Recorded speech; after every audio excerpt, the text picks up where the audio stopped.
Hey everybody, over here at the crew cab, it's rolled outside, and I want to give you guys a part two of the dash removal and at least what you have to do to take it off. I didn't get it recorded. I completely forgot to record the thing. I don't know how, but I did. But what I did is I unplugged everything. As you can see, you got your window and wiper switch, your heating, your radio if you have that still, and if you might have these little under dash lights. Things like that, you gotta unbolt or like your key switch, you can also unplug that too.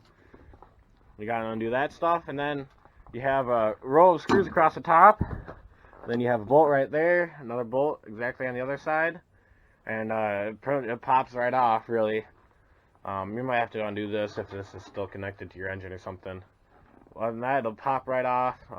Plastics literally just unscrew. I mean, you can see all the screws inside of them, so they just come right off. But yeah, not a whole lot to it.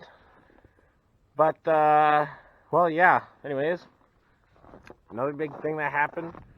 I got the frame back yesterday from sandblasting yesterday night. I got it back home. It's in good shape, very good shape for a Minnesota truck. I'm really happy with it still. But as you can see, it was a little bit scaly and stuff, and it's not perfect, but it's pretty decent shape. I had to rebuild these cab mounts. That's the only one. For some reason, that one's like immaculate, like perfect condition.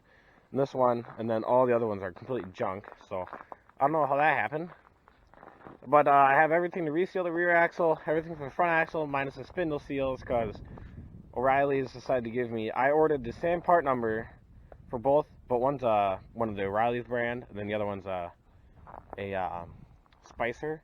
Well, of course, they're different size. The ODs are the same, but the IDs are different in the seals, so I don't know why they couldn't just give me two of the same seal. I don't know why it was so hard, why you had to give me an O'Reilly's and a Spicer.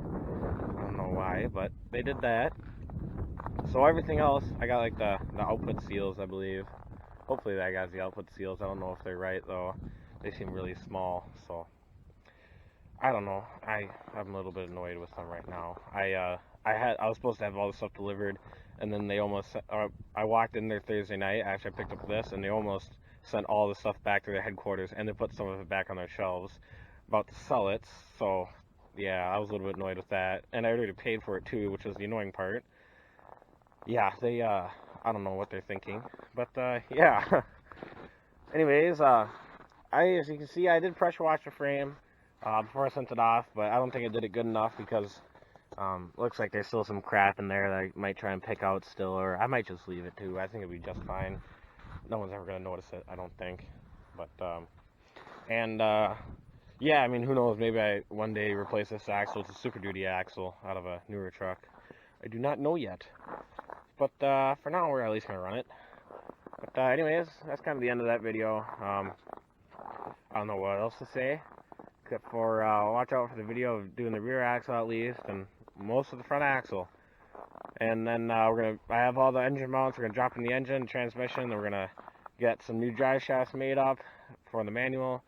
And then of course I also ordered the carrier bearing. Well, they never put that back in my order, so I gotta grab that now too. So I do have the rear carrier bearing for the drive shaft, and I got that. And yeah, it's gonna be interesting. So build coming along, engine's already done, transmission, transfer case is done. Axle's gonna be done here soon, so mechanically she's gonna be mint.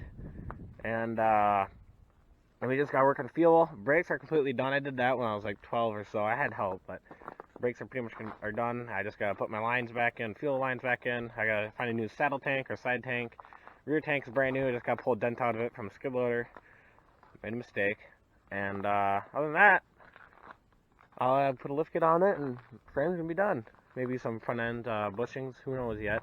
Oh, and I also do have the seal kit, or rebuild kit, as you might want to call it, for the steering gearbox. That I'm gonna record that and how to rebuild one of those, because I couldn't find anything on them. But anyways, I'll see you all.